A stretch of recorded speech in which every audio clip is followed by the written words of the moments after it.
penyusunan putusan ya, putusan sidang administrasi itu apakah mungkin terjadi ada pesanan-pesanan dari pihak tertentu Pak yang menginginkan nanti putusannya seperti ini yang untuk menguntungkan salah satu pihak antara pelapor dan terlapor itu tadi Pak?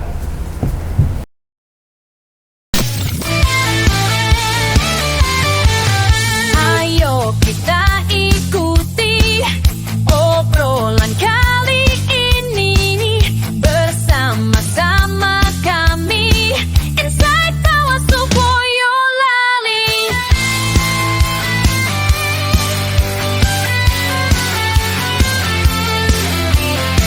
Inside Bawaslu Boyolali. Assalamualaikum warahmatullahi wabarakatuh. Salam sejahtera warahmatullahi wabarakatuh. Sahabat Bawaslu dimanapun Anda berada, selamat siang. Kita berjumpa lagi di acara podcast Inside Bawaslu yang pada kesempatan siang hari ini kita akan mengambil tema Audi Alteram Partem, suara di balik pelanggaran. Ini nanti kita akan berbincang-bincang dengan Bapak Agus Marwanto. Selamat datang Pak Agus. Bagaimana kabarnya Pak? Sehat. Ya Pak ya. Kita akan membahas terkait kewenangan Bawaslu dalam menangani pelanggaran administrasi, bagaimana proses sidangnya dan kekuatan hukum putusan dari Bawaslu Pak. Kita mulai Pak ya. Ya, Mas. Untuk bentuk-bentuk pelanggaran administrasi pemilu yang ini menjadi kewenangan Bawaslu itu seperti apa ya Pak? Ini ya Mas, yang namanya kita mulai dulu dari pemahaman tentang pelanggaran administrasi. Bahwa yang disebut dengan pelanggaran administrasi itu adalah sebuah pelanggaran tentang tata cara, mekanisme atau prosedur yang sudah diatur oleh hukum dan peraturan perundang-undangan. Itu yang disebut dengan pelanggaran administrasi. Nah, tentu saja pelanggaran administrasi yang dimaksud ini mengatur di semua tahapan. Semua tahapan yang ada di dalam penyelenggaraan pemilu. Wabil khusus untuk sekarang yang kita bahas adalah untuk pemilu tahun 2024 kemarin. Ya. Di dalam pemilu tahun 2024 kemarin itu ada 11 tahapan, sehingga dimungkinkan di dalam masing-masing tahapan itu terjadi pelanggaran administrasi. Tahapan yang pertama yaitu tentang tahapan perencanaan program dan anggaran. Perencanaan program dan anggaran ini kan menjadi kewenangannya nanti di Bawaslu RI beserta dengan kawan-kawan di pemerintahan, baik itu DPR maupun Presiden, dalam menentukan perencanaan program dan anggaran yang dibutuhkan dalam pelaksanaan pemilu yang akan berlangsung. Kemudian yang kedua yaitu tentang pemutakhiran data pemilih dan penetapan daftar pemilih. DPT itu Pak ya? DPT. Di sini potensi pelanggaran administratif itu banyak sekali. Misalnya ada yang sebenarnya sudah memiliki hak pilih, terdaftar di dalam daftarnya Dukcapil, dia punya eKTP atau KTP elektronik, tetapi tidak ada di dalam daftar pemilih. Ini ada kasus, termasuk itu adalah salah satunya pelanggaran administratif. Tetapi yang lebih membingungkan lagi itu ada orang yang asli orang situ, dia belum daftar, dia belum memiliki eKTP, dia tidak terdaftar di dalam DPT. Oleh sebab itu ada proses lanjutan, misalnya mesti ada percepatan tentang bagaimana saudara-saudara kita yang sudah memiliki hak pilih itu secepatnya mendapatkan KTP elektronik sehingga mereka bisa didaftar menjadi daftar pemilih tetap. Kemudian yang ketiga, tahapan pendaftaran dan verifikasi peserta pemilu. Nah, di sini juga banyak sekali kemungkinan terjadinya pelanggaran administratif Kalau peserta pemilu itu siapa, Pak? Nah, peserta pemilu ini kan sesuai dengan peraturan perundang-undangan bahwa di dalam pemilu itu peserta pemilu itu adalah yang pertama pasangan presiden dan calon wakil presiden. Paslon itu ya, Pak. Ya, kemudian yang kedua adalah DPD, Dewan Perwakilan Daerah. Kemudian yang ketiga adalah partai politik. Jadi dalam peserta pemilu itu tidak ada caleg. Itu Caleg itu berarti bukan peserta pemilu. Bukan peserta pemilu yang nanti hanya akan menjadi bagian dari sistem pembagian atau bagaimana dalam menginterpretasikan di lapangan bahwa memang salah satu turunan aturan Undang-Undang Nomor 7 itu nanti akan mengatakan bahwa otomatis caleg ini adalah peserta pemilu, namun dia berada di dalam koridornya partai politik. Oh, berarti ex officio gitu ya, Pak. Kemudian yang keempat, adanya penetapan peserta pemilu. Apakah di dalam penetapan peserta pemilu itu nanti akan terjadi pelanggaran administrasi? Mungkin saja, karena mungkin partai politik yang tidak puas akan putusan KPU tentang penetapan partai politik, dia merasa bahwa dia sudah memenuhi syarat tetapi oleh KPU tidak ditetapkan menjadi peserta pemilu, dia bisa melakukan laporan kepada Bawaslu. Kemudian tahapan yang kelima yaitu penetapan jumlah kursi dan daerah pemilihan. Nah, ini sudah menjadi kewenangannya KPU bagaimana sebuah daerah pemilihan atau dapil ini ditetapkan berdasarkan mungkin jumlah penduduk yang sudah diatur dalam Undang-Undang 17 itu, bahwa sekian sampai sekian jumlah anggota dewannya sekian, kemudian dan seterusnya, termasuk penetapan daerah pemilihan. Artinya bahwa sebuah daerah pemilihan itu gabungan dari kecamatan atau gabungan dari kabupaten yang memiliki karakteristik yang hampir sama. Garis besarnya kan seperti itu. Kemudian yang keenam tentang ini sudah masuk pada pencalonan presiden, kemudian DPRD provinsi, termasuk DPR RI dan DPD. Nah, di sanalah kemungkinan juga banyak terjadi pelanggaran-pelanggaran administrasi terkait dengan persyaratan-persyaratan calon yang misalnya ada kekurangan syarat, sebenarnya syaratnya ini kurang lengkap dan seterusnya. Nanti dalam hal pencalonan ini banyak sekali terjadi kemungkinan pelanggaran administrasinya. Kemudian yang ketujuh yaitu masa kampanye, Mas. Oh, kampanye itu juga bisa administrasinya juga ya, Pak ya? Banyak sekali, malah justru di sana itu misalnya ada kampanye yang terjadi di luar jadwal yang sudah ditentukan. Kemudian kampanye yang menurut aturannya itu harus memberikan pemberitahuan kepada kepolisian, itu banyak terjadi tidak memiliki STTP itu, Pak ya? STTP, surat tanda terima pemberitahuan kepada PKT-nya kepolisian. Dan ini banyak terjadi kemarin di dalam pemilu tahun 2024. Kemudian yang kedelapan adalah masa tenang. Jadi di dalam masa tenang ini juga kadang walaupun sedikit atau kecil adanya pelanggaran-pelanggaran administrasi, hanya kemungkinan di dalam masa tenang ini ada pelanggaran pidana yang kadang terkait dengan politik uang, kemudian masih ada kampanye. Kalau misalnya di masa tenang itu masih ada alat peraga kampanye, baliho, spanduk, itu apakah juga masuk pelanggaran administrasi itu, Pak? Sebenarnya itu sudah tidak pelanggaran administrasi ya, Mas ya. Kalau masih ada gambar, kemudian masih ada alat peraga kampanye yang pada hari tenang itu masih banyak berceceran, itu sebenarnya kan sudah masuk unsur pidana. Oh iya. Kampanye di luar jadwal berarti ya, Pak ya. Nah, tetapi kan itu adalah merupakan kesulitan tersendiri bagi Bawaslu sebagai pengawas, karena sebenarnya kan sesuai dengan peraturan perundang-undangan mestinya itu ditertibkan oleh peserta pemilu itu sendiri, sehingga tidak menjadi polemik yang sangat mengundang kerawanan di masa-masa tenang. Begitu, Mas Nanan. Terus untuk setelah masa tenang tahapannya apa?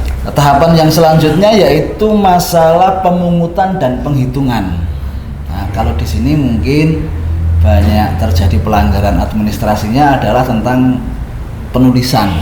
Misalnya di dalam penghitungan setelah proses pemungutan suara selesai, atau kemudian mungkin di dalam menuliskan yang jadi plano itu kan ya? plano yang Plano besar itu ya. itu karena kan situasinya sudah pada tingkat kelelahan yang cukup tinggi.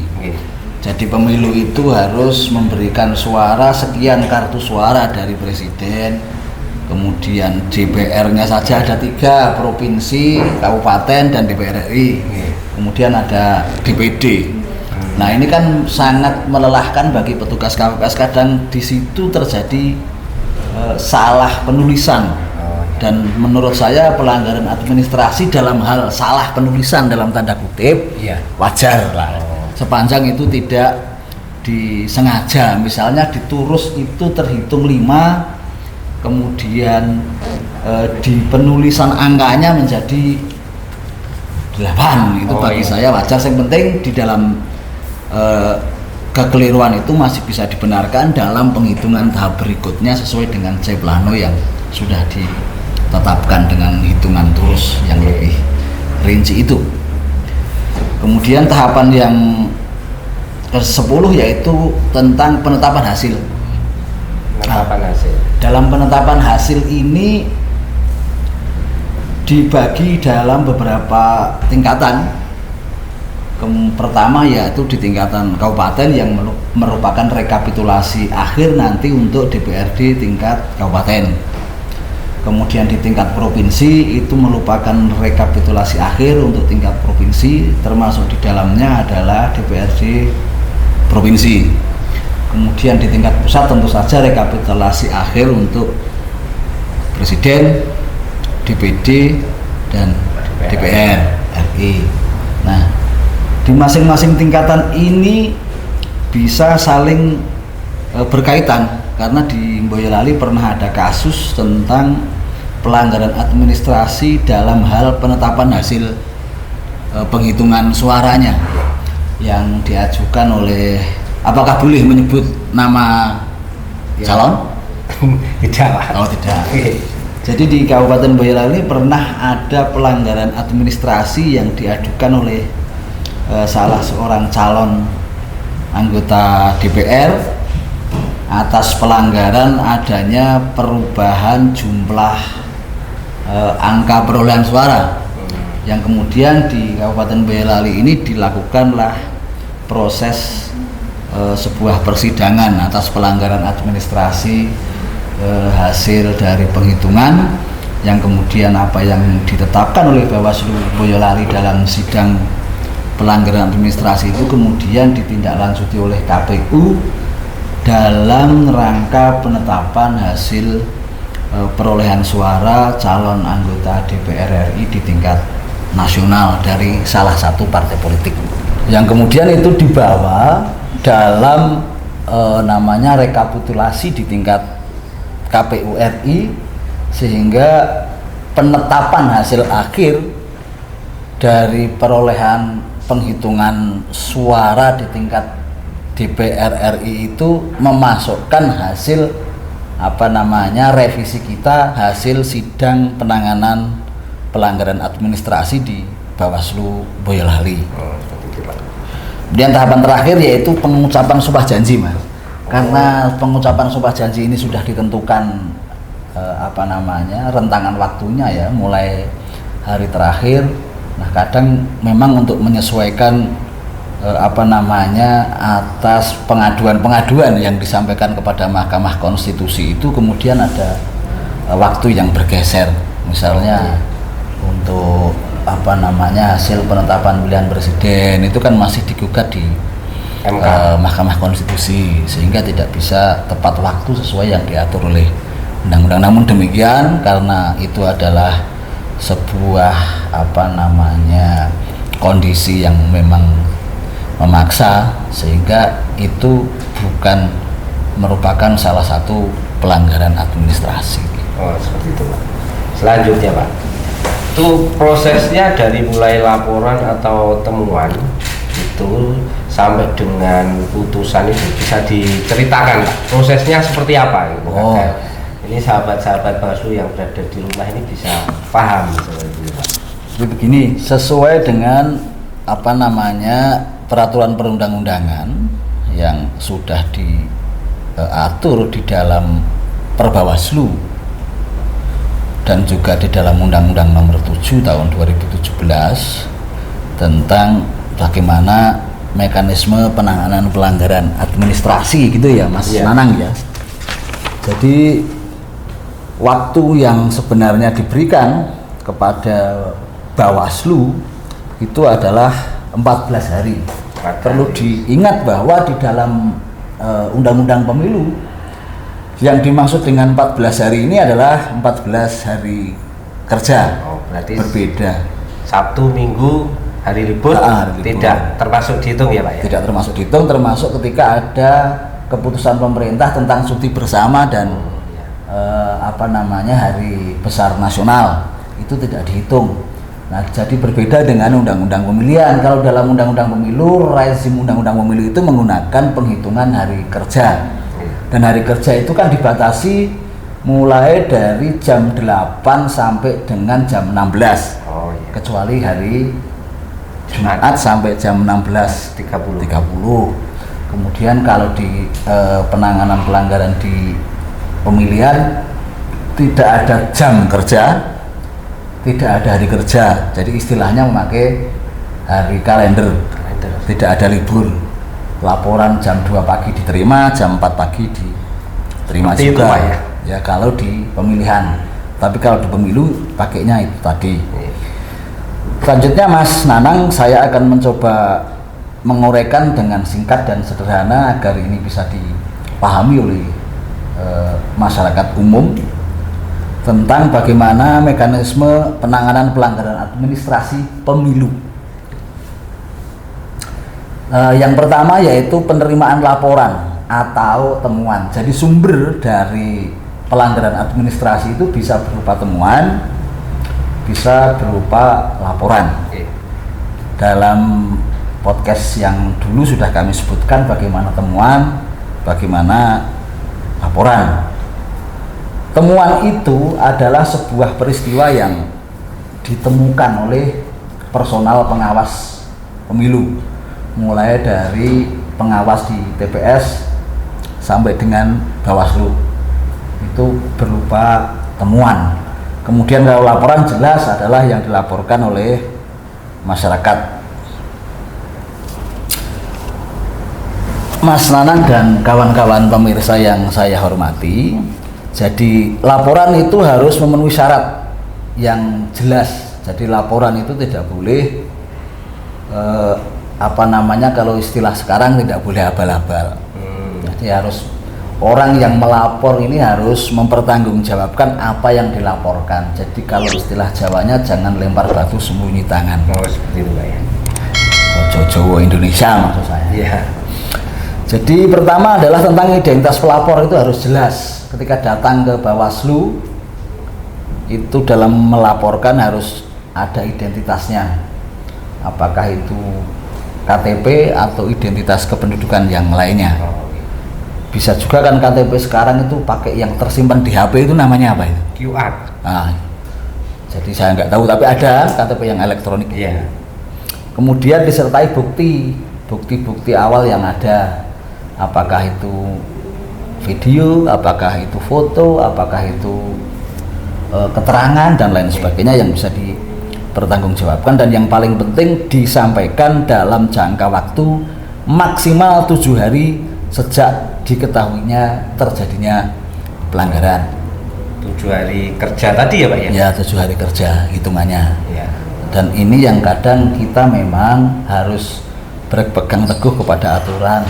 Jadi sudah diatur bahwa jangka waktunya sekian hari, sehingga orang yang mau melapor ini tidak boleh santai-santai, nanti saja setelah saya tahu mau melaporkan, atau bahkan membuat penghitungan sendiri dia berbohong.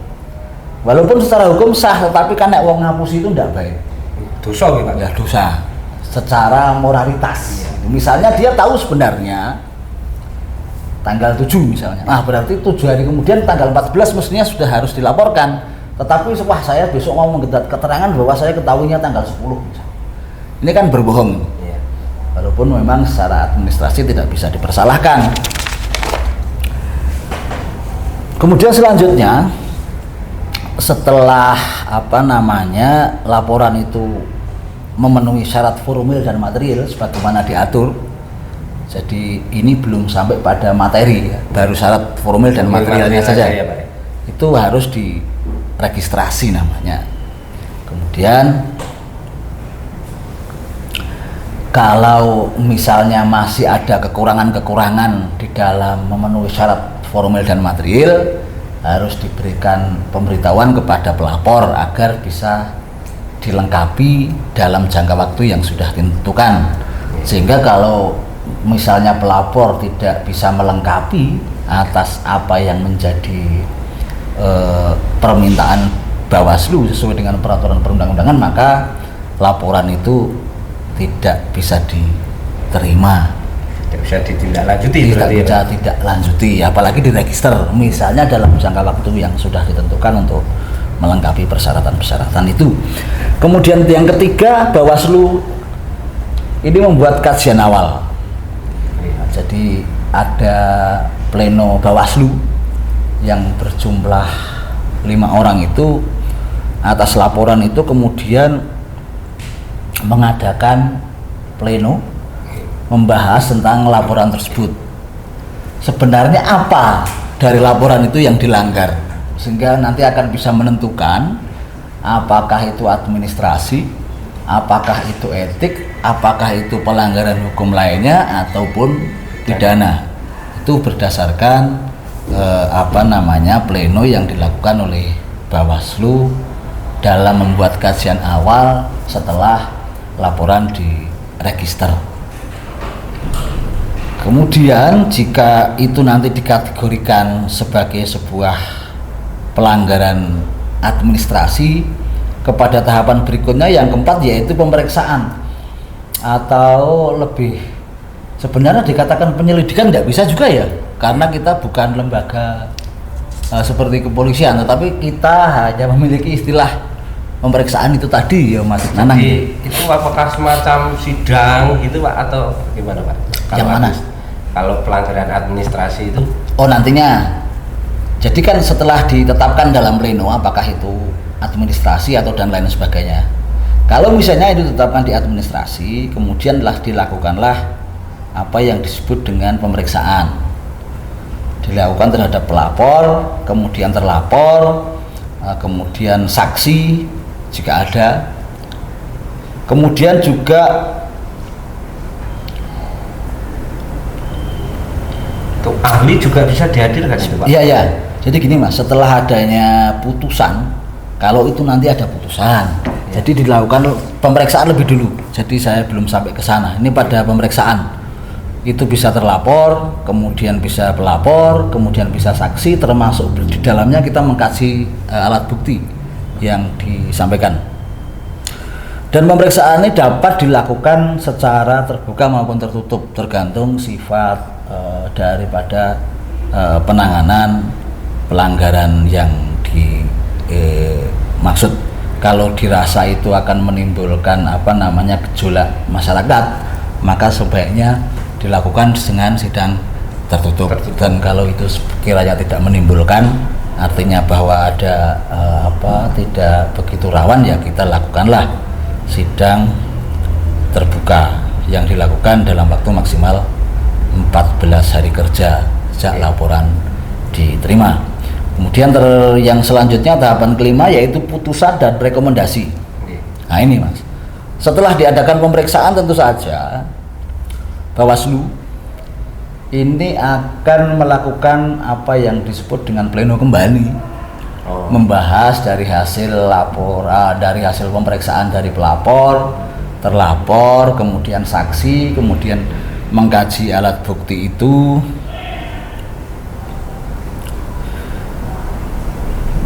Kemudian Bawaslu akan menyampaikan putusan atas pelanggaran administrasi, karena tadi diambilkan contoh misalnya ini pelanggaran administrasi. Nah, pelanggaran administrasi itu nanti sanksinya atau rekomendasinya itu bisa berupa perbaikan, peringatan atau sanksi administrasi kepada pelaku atau penyelenggara pemilu. Jadi tergantung apa yang menjadi pelanggaran dari pelanggaran administrasi tersebut. Nah, jika pelanggarannya sangat serius atau berdampak pada hasil pemilu, kan rekomendasinya ini bisa macam-macam. Bisa PSU, kemudian bisa penghitungan suara ulang, kemudian bisa pemungutan suara lanjutan, dan atau yang lainnya.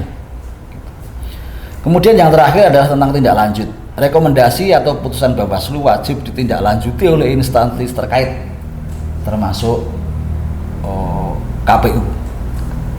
Jadi dalam hal administrasi, jadi perlu saya sampaikan ulang, di depan sudah saya sampaikan kalau yang terjadi kasus administrasi di Boyolali itu adalah tentang perselisihan hasil penghitungan suara di rekapitulasi Kabupaten Boyolali pada waktu itu di Kabupaten Boyolali, dan dia lakukanlah sidang pelanggaran administrasi di Bawaslu Kabupaten Boyolali yang hasilnya kemudian direkomendasikan kepada KPU untuk melakukan perbaikan dalam penghitungan rekapitulasi akhir di Bawaslu RI. Begitu Mas Nanang. Oke, selanjutnya Pak, ini terkait dalam sidang pelanggaran administrasi itu apakah Bawaslu itu juga menerapkan prinsip audi alteram partem di menggunakan prinsip keadilan Pak dalam memeriksa tadi seperti yang disampaikan Pak Agus dalam persidangan, contohnya kasus pelanggaran administrasi di pemilu kemarin Pak. Oh ya pasti Mas ya. Walaupun sebagai orang hukum istilah audi alteram partem ini baru saya ngerti ya. Tetapi sebagai sebuah kewajiban yang harus saya lakukan sebagai koordinator di divisi penanganan pelanggaran, saya mesti belajar bahwa pada prinsipnya memang ya adagium itu digunakan sebagai sebuah alat yang pasti sebelum kita menggunakan untuk mengambil keputusan. Jadi kita harus mendengar baik itu pelapor, kemudian terlapor dan lain saksi, baru kita bisa mengambil keputusan. Jadi keputusan Bawaslu itu tidak berdasar atas laporan saja. Jadi yang dilaporkan itu juga punya hak ya Pak ya? Ya, yang dilaporkan itu punya hak memberikan sebuah pembelaan atas apa yang dituduhkan, dan Bawaslu setelah melakukan bahasan dalam kajian awal itu harus diberitahukan kepada terlapor secara lengkap dan komplit, sehingga terlapor ini akan mengetahui posisi atau kedudukannya dia sebagai terlapor, dan dia memiliki hak untuk mengajukan pembelaan, mengajukan sebuah alasan atau mengajukan sebuah bukti lainnya bahwa apa yang dituduhkan itu adalah tidak seperti yang disampaikan itu misalnya saja. Jadi itu ya, Pak. Terlapor memiliki hak penuh untuk memberikan keterangan atas tuduhan yang digunakan oleh pelapor. Begitu Pak Nanang. Jadi adagium itu pasti menjadi pegangan utama. Pegangan utama ya Pak. Terus ini Pak, kan mungkin masyarakat itu ada yang berpikiran dalam penyusunan putusan ya, putusan sidang administrasi itu apakah mungkin terjadi ada pesanan-pesanan dari pihak tertentu Pak yang menginginkan nanti putusannya seperti ini yang untuk menguntungkan salah satu pihak antara pelapor dan terlapor itu tadi Pak? Kalau pesanan kok saya rasa tidak ada ya Mas. Tetapi mungkin karena sebuah situasi politik yang merupakan situasi menyeluruh, mungkin secara psikis ya memberikan tekanan dalam tanda kutip, ya namanya mereka beradu kepentingan ya, Iya.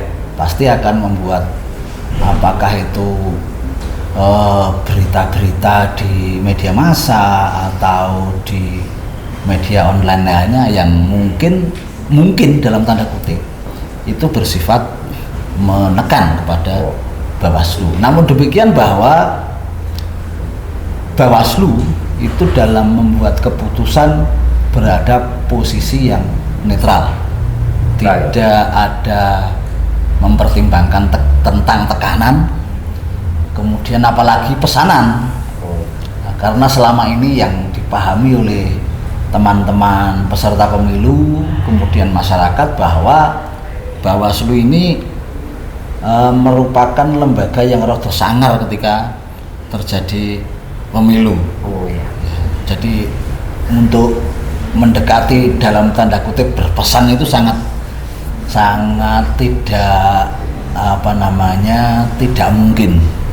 Sebagai seorang peserta akan mendekati, wah ini pesan ini misalnya nanti putusannya begini, jangankan sampai pesan, komunikasi aja tidak ada dengan kami ketika itu sudah menyangkut putusan yang diambil oleh Bawaslu itu, Pak. Jadi tidak ada tekanan, tidak ada pesanan, dan kami jamin bahwa putusan Bawaslu itu adalah berdasarkan keadilan yang tidak bisa dipengaruhi oleh siapapun. Begitu, Mas Langan. Ayo kita ikuti obrolan kali ini bersama-sama kami Inside Bawaslu Boyolali.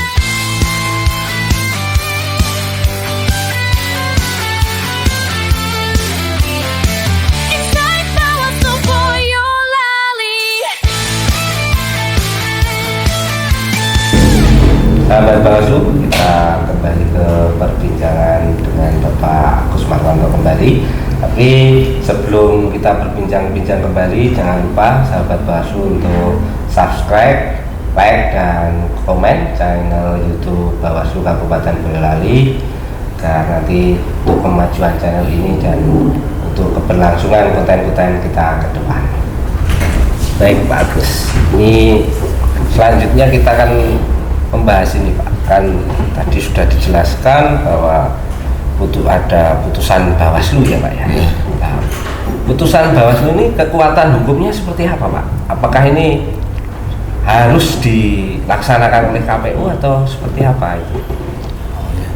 Sesuai dengan kasus yang ada di Bawaslu Kabupaten Boyolali ya Mas, prosesnya jadi setelah adanya pemeriksaan melalui sidang, kemudian dibawa ke pleno untuk diputuskan menjadi putusan Bawaslu terkait dengan sidang penanganan pelanggaran administrasi, bahwa sesuai dengan Undang-Undang Nomor 7 Tahun 2017 dan juga Perbawaslu Nomor 7 Tahun 2022 bahwa hasil dari putusan Bawaslu terkait dengan sidang penanganan pelanggaran administrasi itu bersifat mengikat.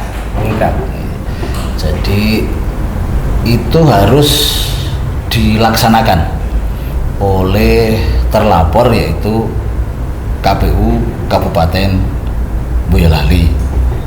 Jadi 1 hari setelah putusan Bawaslu itu disampaikan kepada KPU Kabupaten Boyolali. Kemudian KPU Kabupaten Boyolali ada waktu 3 hari untuk menindaklanjuti apa yang menjadi keputusan Bawaslu tersebut. Nah, setelah misalnya nanti dalam waktu 3 hari itu tidak ada tindak lanjut, maka Bawaslu Kabupaten Boyolali itu bisa dijadikan sebuah temuan Ya, Pak. penanganan pelanggaran yang itu bisa masuk nanti pada ranah pidana atau kode etik pemilihan, kode etik pemilu.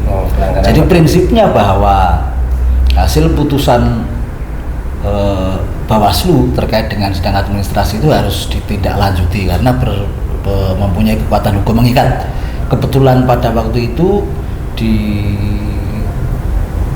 pemilu tahun 2024 setelah putusan Bawaslu Kabupaten Boyolali disampaikan kepada KPU pada hari itu juga, kalau tidak keliru saya mengingat, itu juga langsung ditindaklanjuti dengan keputusan KPU RI ketika akan menetapkan perolehan suara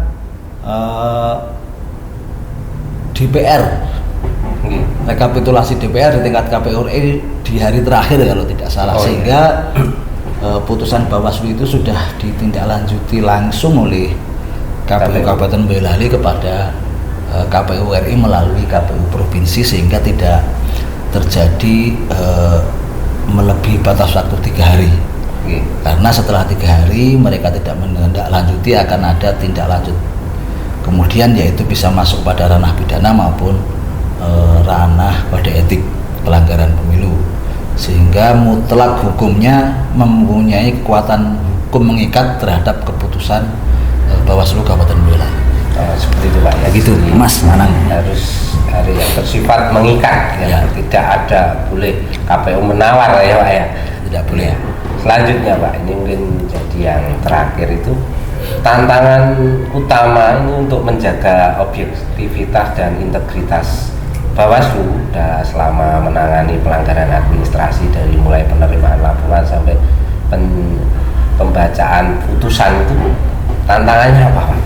Jadi gini Mas, jadi karena pada waktu itu memang laporan yang disampaikan oleh calon terhadap dugaan pelanggaran adanya pengalihan suara itu hanya memiliki waktu yang sangat singkat, sehingga kita di Bawaslu Kabupaten Boyolali ini harus bekerja ekstra keras. Karena apa? Karena ada beberapa hal yang memang jauh dari ideal. Misalnya jumlah personal sekretariatan atau staf di bidang penanganan pelanggaran itu sangat terbatas. Jadi pada waktu itu Bawaslu Kabupaten Boyolali itu hanya memiliki 1 orang staf yang membidangi di penanganan pelanggaran, sehingga ya kita harus pada waktu itu bekerja sangat ekstra keras. Jadi walaupun pada waktu itu kita terikat pada hari kerja yang hanya dibatasi waktu dan jam itu, tapi kalau itu kita kerjakan sesuai dengan itu tidak akan selesai rasanya, karena harus ada pemeriksaan membandingkan C1 kemudian dengan hasil rekapitulasi di tingkat kabupaten yang sangat rumit. Namun ada beberapa hal dan cara dalam memperkuat integritas atau objektivitas daripada Bawaslu Kabupaten Boyolali.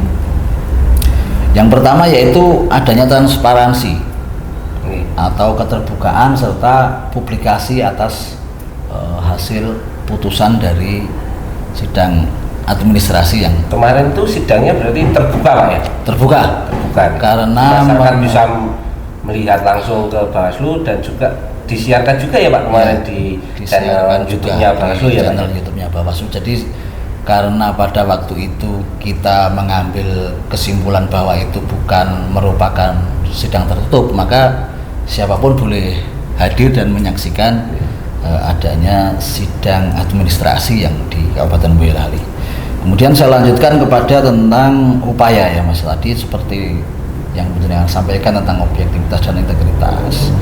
Yang kedua yaitu meningkatkan kapasitas atau pelatihan hukum bagi pengawas, karena selama ini pemahaman masyarakat itu bahwa persoalan hukum itu mestinya tuntas kepada personal yang menyandang gelar sarjana hukum.